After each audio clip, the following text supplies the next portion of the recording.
I like that. I like that. I like that. So you mentioned you went to the event. You was able to hang out with them, rub shoulders with people you probably wouldn't have rubbed shoulders with. I know they had music there. I don't know. Word on the street is Marcus can't dance. What's up? Let us know right here. What's up? Is that false information that we got here on the Pimp Game Podcast? Or what's up? Oh Can man. Marcus dance? Because word on the street is Look, you can't dance. Let us look, know right here on the Pimp Game look. Podcast. I don't know where you got that information from, but you absolutely right, my brother. I can't dance for shit. Oh, I can't dance for nothing.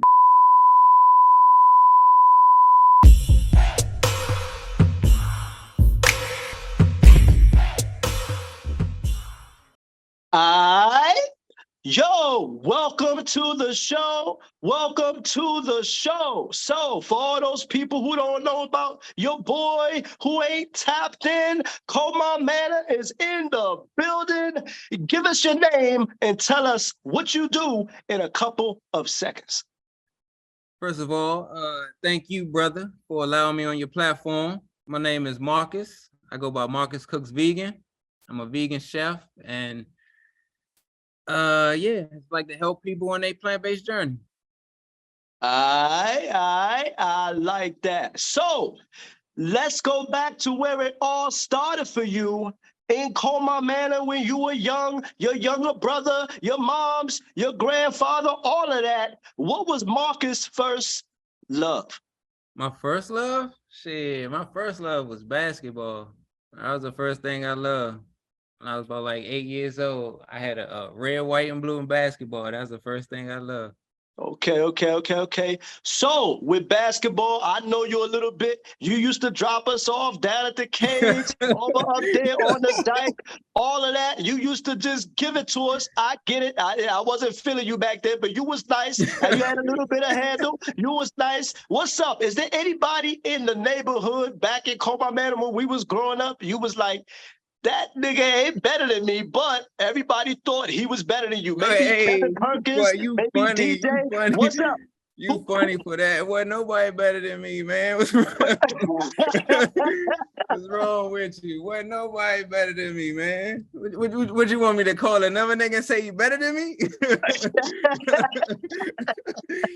You know I ain't going like that. So, I'm aware, I know you said basketball was your first love. You played on that William Word basketball team with DJ, Ernest Akers, or everybody played on the team. Y'all was nice, won the championship, all of that, playing for Coach Tucci.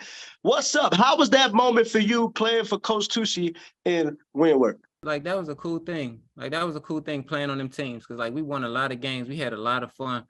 Tucci was an OG. You already know, you know what I'm saying? You call Tucci name across, you know what I'm saying? Anybody played, they know who he is. So, I mean, that was a cool time. Playing with DJ was cool. You know what I'm saying? Playing with Ern, like, we had a cool team. I don't even, DJ might not even remember this, but the first time I played with DJ was the summer before we played on the same team. In Riverdale. I went up there with KP and Sean Todd, and me and him played DJ and two of his mans. Like, my son trying to get in the interview. And that was the first time I seen DJ. But the first time I seen him, I knew DJ was gonna be pro. He just knew how to play from a young age. Okay. All right. So, in the midst of you playing ball, I know you could play a little bit of football too. What's up? Talk to us about that. I know you didn't play football, but in terms of basketball, what position were you? For those people who might not know that you play ball, what position did you play, and what position did you really want to play, or was that your normal position? I would want to play, like, so now in this positionless basketball era, who knows? But, like, I wasn't tall enough to be like a 2 or 3, a traditional 2 or 3, but I didn't want to be no 1 either. So I was just somewhere kind of like in the middle of that. I could handle the ball at times, but I didn't want to be no point guard. You know what I'm saying? And so I would say a wing. I was on the wing. I was on All the right, all right, wing. all right. I like that. I like that. All right. Yo, if you are just joining us, you are tuned in to the Pimp Game Podcast, and we are here with the one and only Marques Smith. That's right. We're taking it all the way back to the sticks, Colmar Manor, where it all started. So, your mom's, she's a businesswoman, Miss Jammer, I know that, aka Miss Jammer. I already know what's up with her. Good. She put a little business in you. How important is that for you to have a mom that's strong, business minded, so it could kind of pour into you as her son? Man, that's dope. It was cool because a lot of time when we grew up, we was really privy to opportunities. Because my mother, she worked for BT when we were growing up, and my bad if you hear my son in the back, man. Good, you good? Let's go. Yeah, but so we were privy to be around a lot of opportunities growing up. So that was dope to see, being in that environment. And from a young age, I always had business and entrepreneurship on my mind. So it was good to be in those environments and see people, a lot of people of color, you know, different from different backgrounds, different walks of life, be successful in different areas. And so it was cool to see. So it was definitely like dope having a mother who is even still now, you know what I'm saying, business, you know, inclined with her business and her entrepreneurship journey and doing different things. So that was cool. I like that. I like that. I like that. So with your mom's, Miss Jammer, being tapped into the entertainment world, BET, she had a lot of connections over there. Did you ever meet anybody, I don't know, Russell Simmons, Jack Johnson, anybody from BET while she was there? Maybe you didn't intentionally meet them, but maybe when you were a kid, maybe by accident, did you meet anybody from BET? All of those like executives that were there at the time, I met all of them, and there's a bunch of people that are in production and stuff like that you may not know by face. But I was privy to, I was, hey, Papa, hold on 1 second. So I did get a chance to go to this really, really dope event. It's actually when I was living in Kansas City. And they do this jazz festival. I think it's called 18th and Vine or something like that. So it's a guy named, I believe his name is Paxton Baker. And he does a lot of production and things like that for BET, or did at the time. And he invited me on the grounds of my mother to this event. And I got a chance to hang out with Harry Belafonte, Billy D. Williams, Tony Bennett, who else? And I'm talking about hanging out with them. I was with them all night, like part of their entourage all night. And that was super cool. And if I knew then what I know now, or shit, even what I knew 10 years ago, I would have used them experiences to capitalize. But like that's a memory and a moment that stands out to me, because like being with them and around all of that wisdom, I was literally bumping shoulders with Harry Belafonte and hearing these conversations, and yeah, that was a super cool moment. I like that. I like that. I like that. So you mentioned you went to the event. You was able to hang out with them, rub shoulders with people you probably wouldn't have rubbed shoulders with. I know they had music there. I don't know. Word on the street is Marques can't dance. What's up? Let us know right here. What's up? Is that false information that we got here on the Pimp Game Podcast? Or what's up? Can Marques dance? Because word on the street is you can't dance. Let us know right here on the Pimp Game Podcast. I don't know where you got that information from, but you absolutely right, my brother. I can't dance for shit. Oh, I can't dance for nothing, brother. I love to dance though, but I can't dance for nothing. I'm telling you, I got a little bop, little two-step. That's it. Right. Okay. I like that. I like that. I like that. Funny for that, bro. You. So let me ask you this, because I saw it the other day. I said, you know what? I'm gonna bring it up on the show. They had a movie back in the day called Boomerang, right? Boomerang, the character Eddie Murphy played Marques on the movie, right? He was I don't know. He was a player. He did his thing. I know you a little bit. Every chick you done had, I know you spoken for now, but they always been nice.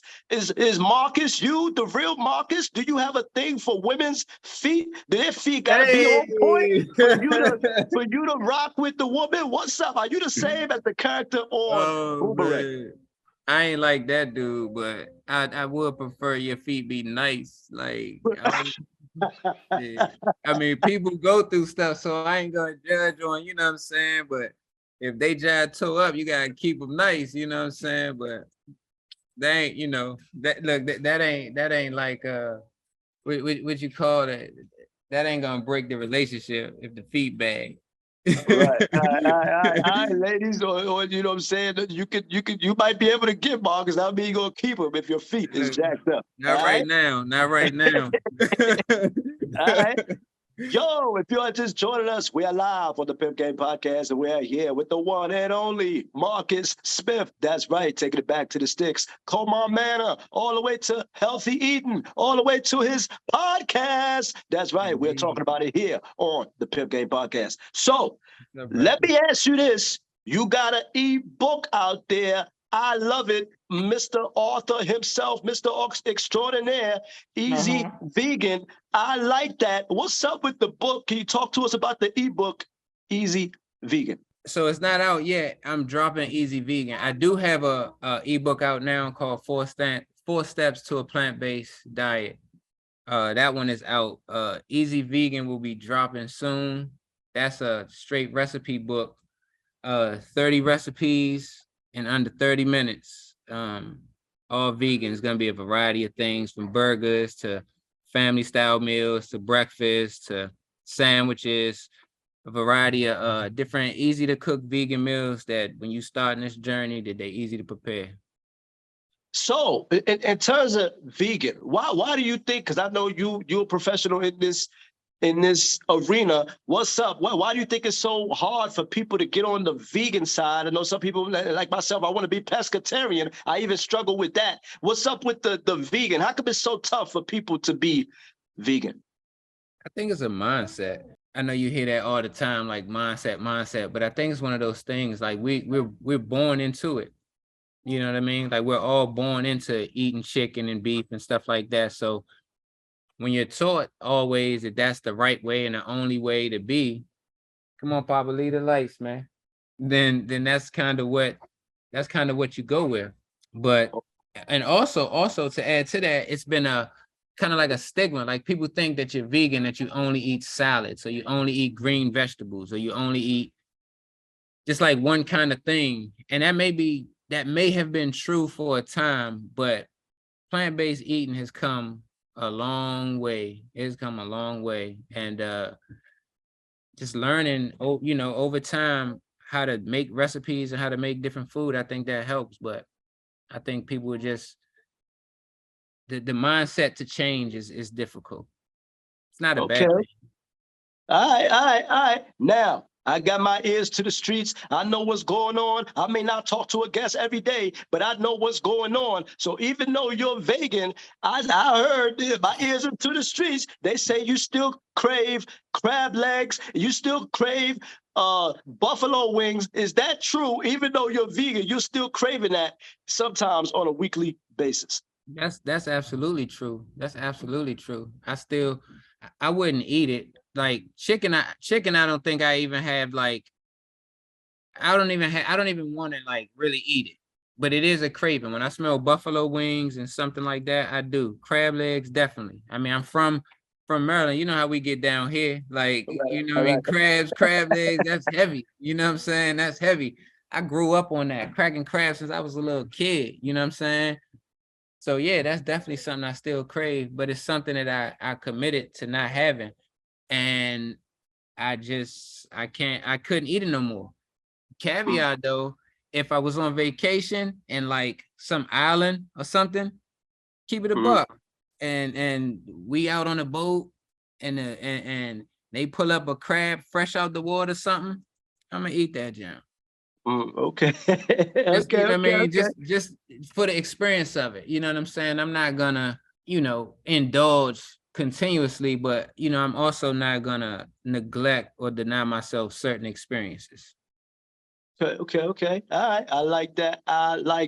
So, even though you have the ebook coming out, I know an author that you love is Jack Reacher. You read his books. What's up with that? How are his books for you? What's up with Jack Reacher's books that you love so much? What do you like so much about Jack Reacher's books?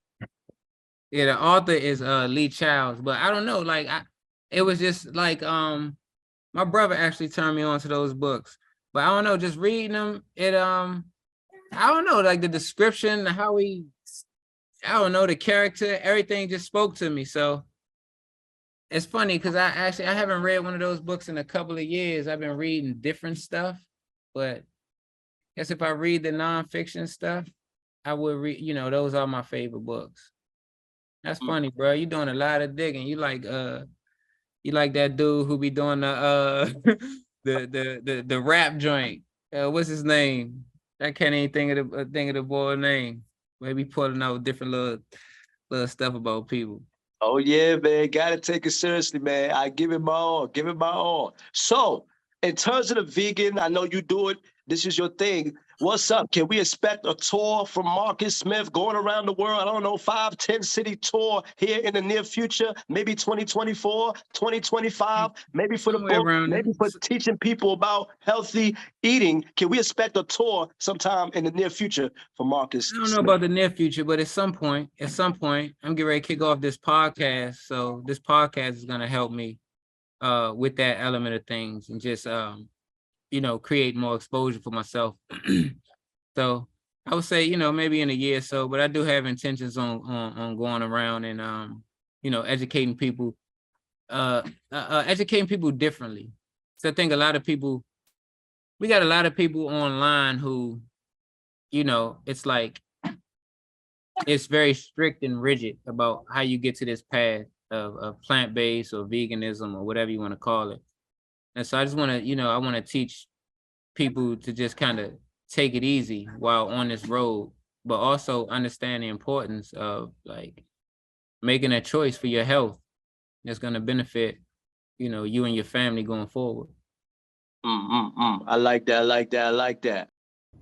Yo, this your boy Kenny D. Hey, I didn't mean to interrupt your show, but I just want to take a quick minute, just to let you guys know, if you want to see more dope interviews like this one, make sure you go on YouTube and check out Pimp Game Podcast. All right? And don't forget about our website, pimpgamepodcast.com, to see all your latest Pimp Game episodes. All right? We got you. Man, I'm done talking. Back to the show. Yo, if you are just joining us, you are tuned in to the Pimp Game Podcast, and we are here with the one and only Marques Smith. That's right, Colmar Manor, all the way to vegan eating, as well as the podcast. We got you here on the Pimp Game Podcast. So, let's transition a little bit. You got a podcast you're coming out with. I love it. Pots, Pans, and Politics. I'm feeling that hard. I like that. What's up? What's up with the name? How did you come up with the name? Pots, Pans, and Politics. It's better than Pimp Game Podcast. I like that. What's up? How did you come up with the name Pots, Pans, and Politics? It's for real. You know how people always be telling you like, you got to pick one thing, you got to do one thing. So I wanted to do one thing that kind of like encompass me. So pot, I love weed. Pans, I love to cook. And I love to talk shit. So so that's it, pot, pans, and politics. So, you know what I mean? Be talking about weed in different ways, talking about it from the perspective of euphoria, but also talking about it from the perspective of how it can help you heal. Talking about food, of course, plant-based food will be the highlight, but a variety of foods. And then it's talking about current events. And then, intersecting those three, through conversation. Okay. So in the midst of you doing the podcast, are you going to have special guests on the show? Are you going to do it virtual? You're going to have in person in the studio come in, different chefs from all around the world come in to Pots, Pans, and Politics and give their view on food and healthy eating? What's up? Yep. How are you going to have it go? Yeah, I'm gonna do a little bit of both. I'm gonna do some interviews. I'm gonna do some, a little bit of education. We're gonna have some fun though. You know what I'm saying? We're gonna talk about current events, tell some jokes. You know what I mean? Laugh at some people. You know what I'm saying? We're gonna do a little bit of both. We're gonna mix it up. You know what I mean? Keep it entertaining, keep it new, keep it fresh. But yeah, definitely gonna have some chefs come on, have some comedians come on. You know what I'm saying? You're welcome to come on, my good brother. We can switch the seats, you know what I'm saying? All right. You know what I'm saying? So yeah, for sure. So is Marques Smith going to have a co-host or maybe two co-hosts? Obviously, you're the host. What's up? Or are you going to be the top G on the show?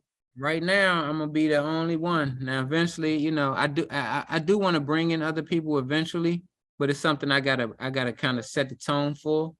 See how it go. Like I like working with other people, but it's sometimes it's difficult. So I would rather kind of set a tone and then see where it goes from there, see who fits from there. So in terms of you working with other people with pots, pans, and politics, what's up? What's up with the date? When are you starting the show? Can you let us know? Is it next month? The next month after? What's up? When is the start date for the podcast? What's the date? We're gonna kick it off in August. We're gonna kick the podcast off in August.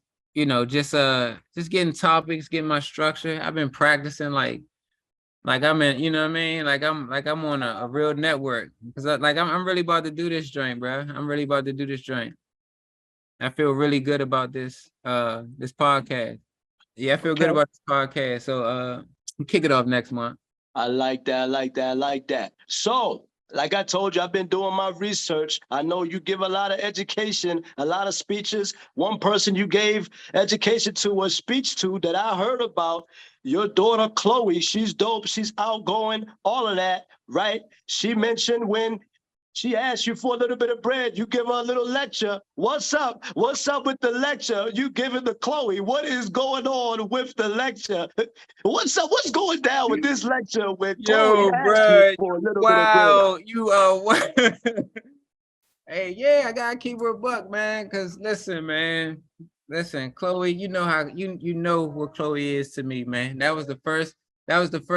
When Chloe was born, that was the first time I ever felt real love in life. You understand me? Like right. Chloe is you know what I'm saying? So she was raised that way. She wanted something, she got it. She was raised that way. Around for me, her mom, her uncles. You know what I'm saying? So now that she's older or getting older, it's like, I gotta make sure that the monetary responsibilities have been instilled, you know what I'm saying? You know what I'm saying? Because this one, man, she called me Monday. Hey, Dad, can I get $20 for lunch? Yeah. Tuesday. Hey, Dad, let me get Man, I didn't get you $70 for lunch this week. What are you eating? What you eating? You know what I mean? Yeah, I got to give her a speech. Like Oh man, that is funny. So, what's up? How important? I don't have any kids, but I know you're a father, dope father at that. How important is it for a father like yourself to have a daughter that he loves so much, and just bringing up your daughter, having that father-daughter relationship? How important is that for a daughter and a father? I mean, I think it's very important, man. Like I said, I cherish our relationship, man. I appreciate the relationship that me and Chloe got, because a lot of times it could be different. But she's going to her senior year in high school, and sometimes when children get older, they tend to get separate from their parent, not from any reason, but they're just getting older. But I'm thankful that we still maintain a closeness in our relationship. So that lets me know that I'm at least doing something halfway right, or have done something right for, for all these years. Like, she still calls me and talks to me about, I'm sure she don't tell me everything. Like, what kid tells their parent everything? But we talk multiple times every day. We, you know what I mean? Like, we just have a good relationship. So I think it's very important that, no matter what, you just stick in there with your kids. And for me, I didn't want to like be the disciplinarian type dad. I wanted to instill discipline, but I didn't want to be that, where you going, what you doing, how you doing? Like, I wanted to give her space to grow and be herself. And if she needed help, be there for her. And that. Okay. All right. So, speaking of fathers, a couple of years ago, you were dealt with a devastating blow with your own father. Your father passed away, family calling you, everyone's going crazy, looking up to you. What's up? How was your relationship with your own father? Were you guys close? Were you not that close? Obviously, you love him because he's the guy who gave birth to you. I get it. What's up with the relationship with you and your own father, even though he has moved on? So that's a relationship. It was crazy because when my father was, how can I say? I'm trying to say and not be too long-winded in saying it, but in short, that was a relationship that I wish I had with my father. Prior to me knowing that my father was sick, I didn't talk to my father for almost 10 years. And that's something that I wish that I didn't do. And honestly, keep it a buck, part of it was my own stubbornness. But that was something I wish I didn't do. But talking to him in the months, before he passed, it was something that I'm glad that I got to do. I learned a lot about him in that period of time. That was good. I'm glad I got to do that. But like losing him at the end of the day, like I still miss him. But yeah, no, that's a relationship. Like I said, I wish it was different, but I'm glad I got to spend time with him near the end. And all that, you know what I mean? One of the biggest things is he was ready to change the way he ate and change his health and all that. And I never got the opportunity to help him. Let me ask, what's up? Was he closer with his other kids? Maybe your other brothers or other sisters? Brandon, what's up? Was he closer with them and just not close with you? Or was he just not close with anybody? Yeah, I mean, his younger kids, he stayed with them the most recent. But like all of us, we weren't close. Spot check, in and out. And like I said, crazy thing is like my father was a cool person. Like outside of being a father.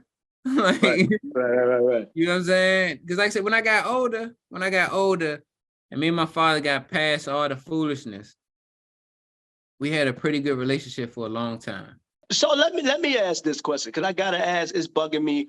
My own mother, my own father, but I heard the horror stories, how my father was this. We get it all the time from our mothers. What's up? Were there any lies? I know you ain't got to say it right now on the show, but were there lies that you were told, or maybe things that maybe you were told that wasn't true in respects to your father? Nothing that I know of. Like my mother never like bashed my father. Yeah, my mother never had bad things to say about my father. She didn't put that energy out there. And like I say, honestly, it was normal. It wasn't like a thing in terms of like, how can I say it? Like, yeah, like it wasn't a like, oh, your father ain't around. I mean, I noticed it, obviously, but it wasn't something, like I said, that my mother like harped on. Or so to my knowledge, everything about him was true, because everything was things that I got to see for myself. All right.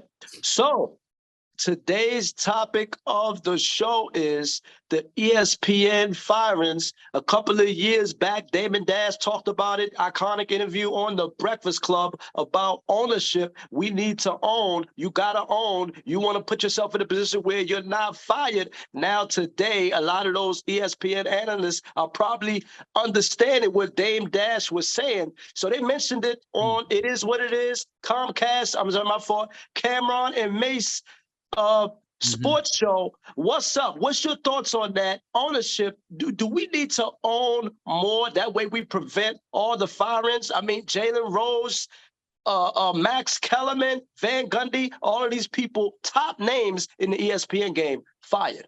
Yeah, I definitely think ownership is important, but I also think that like having a job is important. Having a job is good. So I think ownership is good. And definitely we need to own things. But like when you put in perspective, like these people have platforms now.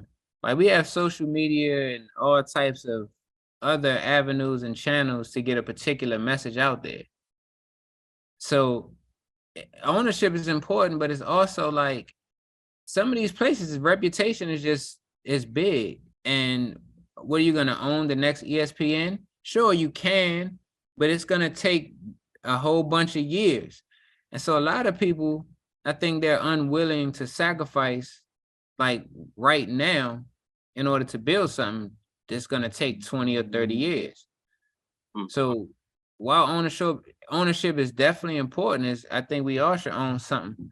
It's also like everybody can't be an owner, one, and two, like people need jobs. So if you own something, you still need people to work there. Facts. You know what I mean? So I think that everybody and everyone isn't cut to be an owner. Everyone, and just because your mother or father, they own something, that doesn't mean you own something. So I think that ownership is important, but ownership doesn't have to necessarily come in the form of your job. Like I could work and have a job and I can own real estate, or I can own, other assets. I don't have to necessarily own my job. Okay. That's virtually impossible for every single person walking the planet to own their own job. Facts, definitely facts. Well said. So for you, in terms of if somebody out there wanted to be, I don't know, put their own book out there, ebook out there for themselves, they wanted to do their own podcast, pots, pans, and politics. What's up? What would you say to them they need to watch out for if they want to be on the level of a Marques Smith? Well, first of all, Marques Smith is still trying to level up. So, you know what I'm saying? But for real, I just say that whatever you do, just put your mind and your energy to that particular thing. So if you want to write a book, put your mind, put your energy, put everything that you have towards that book. If you want to, whatever it is that you want to be, spend time learning it, spend time, educating yourself about whatever it is that you want to do. Educate yourself on the technical aspects of things. Like if you want to write book, learn how to write books. But then you got to educate yourself on the business side of things, on how to actually sell that book, how to actually profit off that book. So, whatever it is, just focus on that thing. And like I said, give yourself time, give yourself goals, give yourself, reasons to continue searching and hunting for that particular thing. All right. I like that. So if someone wants to get in contact with you, maybe to, I don't know, get your ebook, or maybe tap in with you on IG, whatever, they want to contact Marques about healthy eating, or maybe, I don't know, be an early follower, subscriber of Pots, Pans, and Politics, how do they get in contact with you? Well, you can find me on Instagram and TikTok at Marques Cooks Vegan. That's MarquesCooksVegan. And I'm under Marques Smith on Facebook.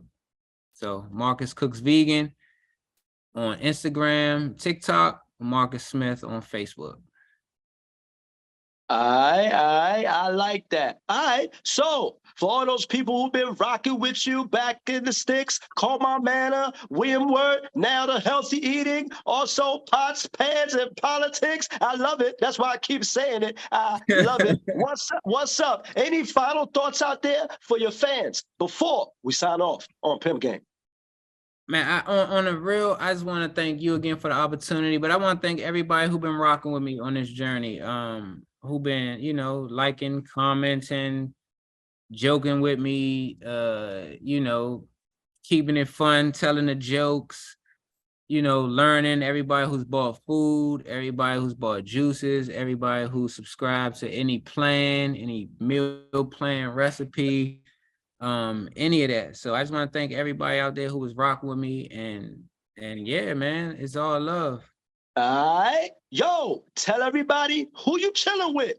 Chilling with Kenny D on the Pimp Game Podcast, man. And that concludes our show for this evening. And before I let you go, I'd like to thank all my viewers out there for tuning in, and my YouTube lovers as well. Make sure you like, comment, and subscribe to the channel. And also, before I let you go, we like to thank the one and only Marques Smith. That's right, healthy eating vegan in the building. I like it. We like to thank him for blessing us with his presence on the show. All right, see you next time on Pimp Game.